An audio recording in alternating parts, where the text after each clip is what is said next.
এই নির্বাচন হতে হবে আনুপাতিক হারে। অধিকার কেউ গড়ে এনে দিবে না। কে এই ডাক্তার শফিকুর রহমান জামায়াতের আমির? ডাক্তার শফিকুর রহমান বাংলাদেশে একজন রাজনীতিবিদ, চিকিৎসক এবং বাংলাদেশ জামায়াতে ইসলামের বর্তমান আমির। এদেশে ইসলাম প্রতিষ্ঠায় যারা গুরুত্বপূর্ণ ভূমিকা রেখেছেন তাদের মধ্যে বাংলাদেশ জামায়াতে ইসলামীর বর্তমান আমির ডাক্তার শফিকুর রহমান অন্যতম। ব্যক্তিগত, পারিবারিক, পেশাগত ও জাতীয় রাজনৈতিক জীবনে তিনি সততা, যোগ্যতা, মেধার স্বাক্ষর রেখে চলেছেন। দেশের প্রতিটি গণতান্ত্রিক আন্দোলন ও গণমানুষের অধিকার প্রতিষ্ঠায় তিনি অগ্রণী ভূমিকা পালন করে যাচ্ছেন। ডাক্তার শফিকুর রহমান ১৯৫৮ সালের ৩১ অক্টোবর মৌলভীবাজারের জেলা কুলাউড়া উপজেলার ভাটেরা ইউনিয়নে জন্মগ্রহণ করেন। তার পিতার নাম মোহাম্মদ আবরু মিয়া ও মাতার নাম খতিবুন নেসা। ৪ ভাই বোনের মধ্যে তিনি তৃতীয়। শফিকুর রহমান ১৯৭৪ সালে স্থানীয় বরমচল উচ্চ বিদ্যালয় থেকে এসএসসি পাশের পর ১৯৭৬ সালে সিলেটের এমসি কলেজ থেকে এইচএসসি পাশ করেন। ১৯৮৩ সালে সিলেট মেডিকেল কলেজ থেকে এমবিবিএস ডিগ্রি অর্জন করেন। শফিকুর রহমান ছাত্র অবস্থায় ১৯৭৩ সালে জাসদ ছাত্রলীগের মাধ্যমে তার রাজনৈতিক জীবন শুরু করেন।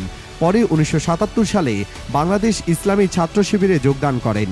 সিলেট মেডিকেলে অধ্যয়নরত অবস্থায় তিনি প্রথমে উক্ত মেডিকেলের শিবিরের সভাপতি ও পরবর্তীতে সিলেট শাখার সভাপতি হন।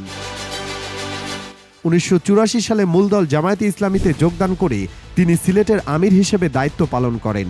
২০১০ সালে কেন্দ্রীয় সহকারী সেক্রেটারি জেনারেল হিসেবে কেন্দ্রীয় পর্যায়ে দায়িত্ব গ্রহণের পর ২০১১ সালের ১৯ সেপ্টেম্বর প্রথমে ভারপ্রাপ্ত সেক্রেটারি জেনারেল, পরবর্তীতে ২০১৬ সালে সেক্রেটারি জেনারেল হিসেবে দায়িত্ব নেন। তিনি ২০১৯ সালের ১২ নভেম্বর আমির নির্বাচিত হয়ে অদ্যাবধি দায়িত্ব পালন করছেন। ডাক্তার শফিকুর রহমান ১৯৮৫ সালের ৫ই জানুয়ারি ডাক্তার আমেনা বেগমের সাথে বিবাহ বন্ধনে আবদ্ধ হন। আমেনা বেগম অষ্টম জাতীয় সংসদের সংরক্ষিত আসনের সংসদ সদস্য হিসেবে দায়িত্ব পালন করেন। তাদের ২ মেয়ে এবং ১ ছেলে সন্তান রয়েছে। বড় মেয়ে এফসিপিএস কার্ডিওলজি অধ্যয়নরত এবং একটি মেডিকেল কলেজ হাসপাতালের রেজিস্ট্রার হিসেবে কর্মরত। ছোট মেয়ে এমবিবিএস ও পিএইচডি ডিগ্রি অর্জনের পর এখন একটি বেসরকারি মেডিকেল কলেজের সহকারী অধ্যাপক হিসেবে কর্মরত আছেন।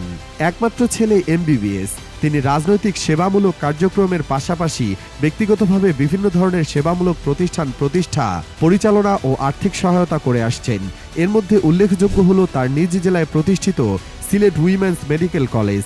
তিনি আন্তর্জাতিক বিভিন্ন সভা সেমিনারে যোগদানের জন্য যুক্তরাজ্য, Italy, Germany, Austria, Spain, Greece, তুরস্ক, বেলজিয়াম, আয়ারল্যান্ড, সৌদি আরব, সংযুক্ত আরব আমিরাত, ফিলিপাইন্স, ব্রুনাই ও মালয়েশিয়া সহ বিভিন্ন দেশ ভ্রমণ করেন। দিগন্ত ডেস্ক।